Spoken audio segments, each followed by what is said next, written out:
Now, I know injuries are not something you want to focus on, and you had a pretty serious jaw injury at one stage. I'm going to throw two words at you. Yeah. KFC and Blender.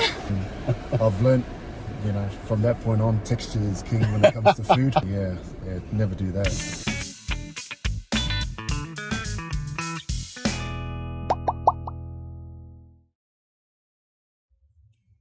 Hi everyone, I'm actually in the car with Steve from 2CC. Hey guys. Hi Steve. And he's actually brought a guest with us. And, well, a very special guest, Malia. Raiders legend Sia Soliella. Sia, welcome to the Kluger. Thanks for having me, guys. Good to be here. So, Sia, how did you get into your love for football? Football sort of found me, really. When I first sort of started, I was like a bad asthmatic kid back in the day. And the doctors told me I needed to do a little bit more exercise. So junior registrations came up at the school. All my friends were doing it. And that's how it sort of first started. And sort of was pretty good at it. Oh, wow. So, nothing that you were even interested in. You just sort of gave it a go. Yeah, it's just Hidden talent found. I was always sort of a bit of a follower, really. So I just followed all my mates and happened to be pretty good at it. So, your first debut was with the Roosters, right? Yep. And when I did a bit of research, I saw that you scored a try. Yeah. No, How did that feel? Yeah, it was pretty exciting. Everyone sort of talks about the local derbies with Souths and Roosters, the rivalry there. And that was pretty exciting. And having Ricky there, as my first coach in the NRL. And to score a try on debut, it's pretty awesome. I'm sure you've had many highlights with your NRL career. Is there any highlight that really stood out to you? The 2019 was obviously a special year. I actually thought you were going to say the biggest highlight of your career was going to be marrying your wife. Oh, she knows that. Let me jump in for a second. Now, I know injuries are not something you want to focus on, and you had a pretty serious jaw injury at one stage. I'm going to throw two words at you. Yeah. KFC and Blender. Yeah. Well, that was one of those things where, I was really hungry. And I was actually having a chat with Danny Levi about it. Yep. We were just sort of sharing stories, and that was just one of those ideas that you thought that was going to work out, and it just never really did. And I've learned, from that point on, texture is king when it comes to food. So, never do that. Well, I also wanted to ask you, with your career, and then, you're also a very big family man. Yep.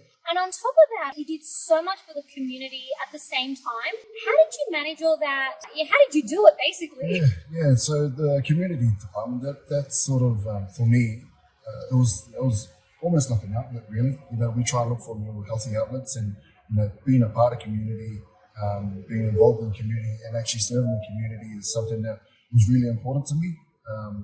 In order to sort of give back. It was just a way to give back to, just being part and parcel of the profile and being in the game. And so, something that I really enjoyed, and I still enjoy it to this day.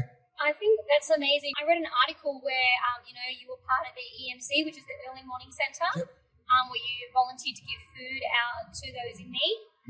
And I also read that, you would help out by giving season tickets to those that would come in, and not just for one game, for the whole, season. I just can only imagine how they felt. For them, it would be so big. Yeah, well, it's one of those things, I was in a very, in a position to be a part of something really special and be able to give back to the communities like I spoke about before.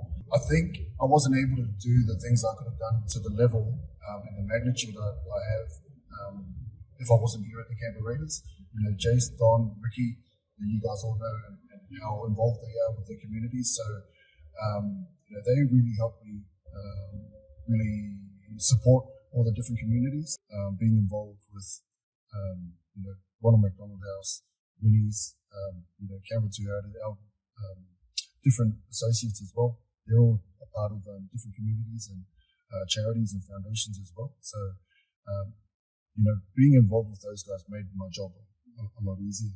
Amazing. Oh my God, you've just answered so much for me, and I wish we could still keep going, Steve. Oh, we can go around the corner and keep going. Express for sure. And tell us, you've got beautiful children. Do they want to follow Dad's footsteps? I'm not too sure, actually. I never really wanted to push them into things. Just, I sort of knew what it was like. My dad tried to push me into golf, and I didn't like that.